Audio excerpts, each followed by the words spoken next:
Alright guys, TacticalRab back again today. Hope you're all doing well and enjoying your day so far. In these last several days there's been quite some discussion as to exactly how Atlanta FaZe have been able to form such a good squad that they have been forming. Lots of talk about players turning down Cellium in previous seasons, that's why he got onto this FaZe team, and also Eggs questioning whether they should be even allowed to form this team with the salary cap implications. Intriguing your thoughts in the comment section below. Like if you guys enjoyed the video, subscribe if you are new as always, I greatly appreciate it. Already upside the channel, thank you very much indeed for doing that. First of all, thought this was kind of interesting that CodGamepedia noticed here. Google/YouTube unveiling a new product which they've been working on for the CDL called Active Sat or whatever. Appears to be a new way of gathering and displaying statistics for broadcast using some sort of AI and machine learning, all the buzzwords. They love to just throw them in. So whether this means like reading what the screen is or doing something behind the scenes, it may mean that there's a possibility to do like an actual HLTV type stuff, because we do our best over breaking points, but you can't really replicate the HLTV like the API, right, that comes behind the scenes that they have for CSGO for the CDL. So maybe they're looking for something similar in the near future, but it could be cool for fans, to be honest, to be able to see stuff like this come up on screen. I just wish that we had some other things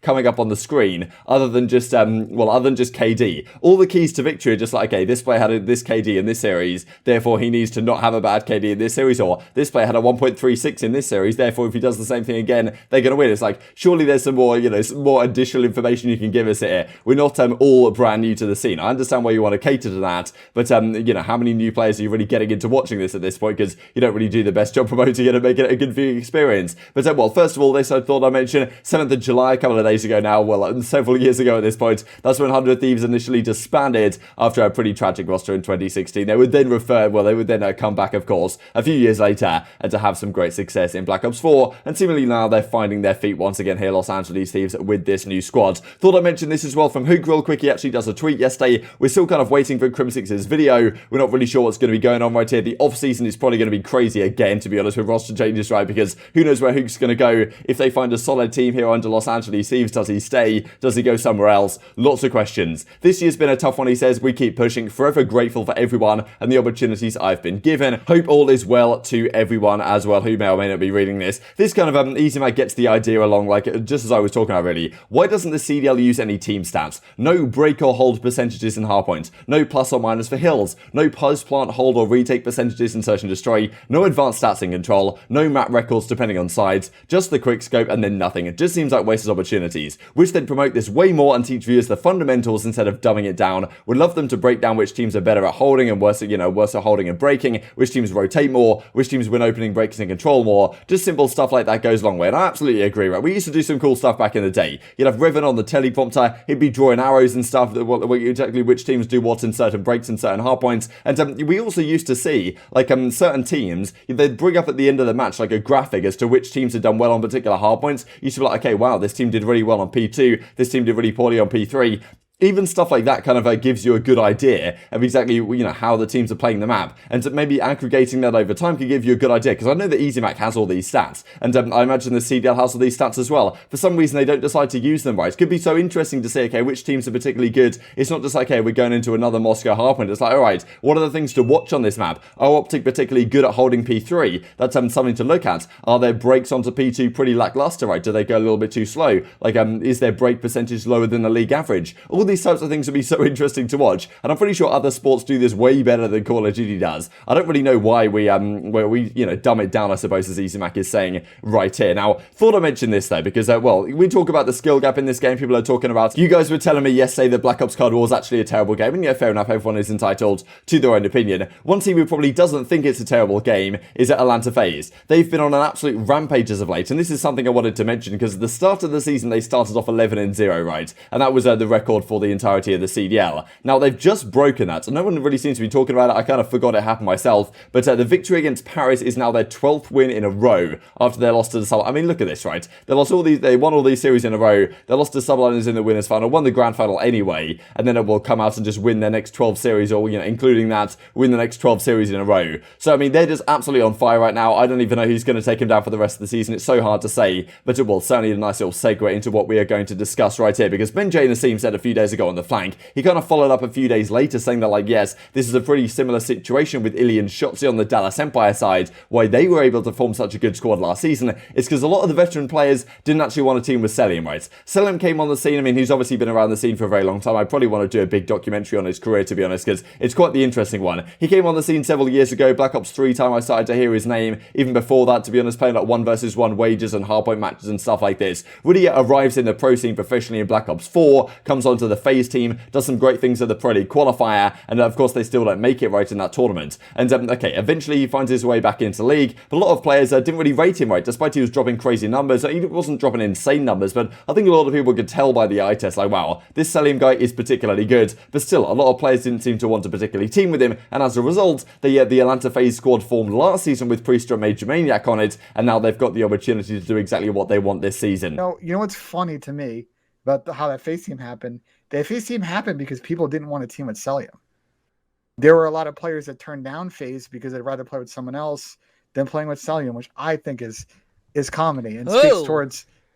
Well, I'm not gonna name names. Wait, there was people that didn't want to play with Cell? Yeah, there were a couple of players. There were a couple of players I know that turned down spots on that FaZe team back in the first year. I honestly cannot believe how dumb people are when it comes to like certain. Bro, how do you turn that down?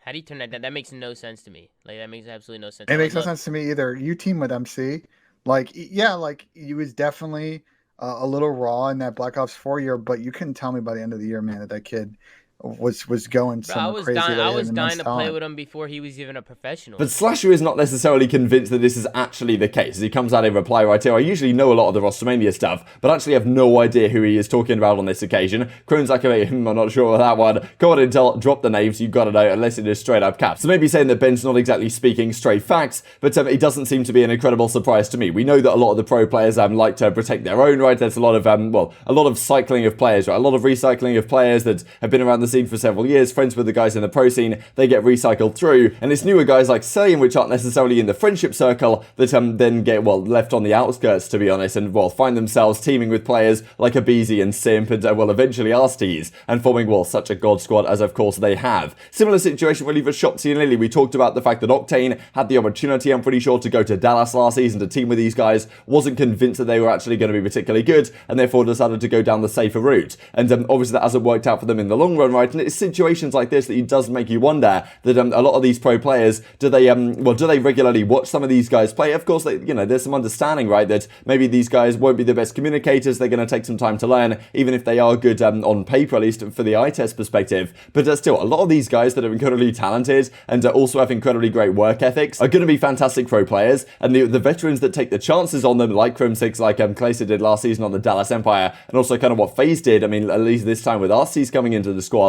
is that, it's going to form some god squads, as of course we most certainly have seen. So this was the squad last season. Pretty much what Ben's saying is like, look, they no one wanted to team with Cellium, therefore they put this team together, and of course this team was fantastic, but it never got over the line, right? Like, they couldn't really win grand finals. They were like, I don't exactly know what they were in grand finals, but it wasn't a particularly pretty record. They lost a lot of grand finals, couldn't get over the line, right? And therefore this season they were like, okay, we're going back to 4v4, Maniac's out, Priestahh's out, let's bring in Arcitys, and let's just form the absolute god squad, right? And at the start of the season we were saying, okay, this squad's going to be deadly. It's not quite clear exactly how good they're going to be. I mean, they lost to Mutineers right at the opening weekend, whatever it was called, the kickoff classic or whatever, and people are like, okay, wow, our FaZe really as good as we thought they were. It turns out they pretty much are as good. Now, Ix has some interesting things to say about this, right? Because obviously these guys are on pretty good salaries, but he's saying, look, the salary cap in the league shouldn't allow this team to be so good. It should be possible for another team to come in and just say, okay, we want to offer Simp like $1 million or whatever, and then he's going to come over to them and try and break this team apart. But whether that actually is how it works in reality, that is another question.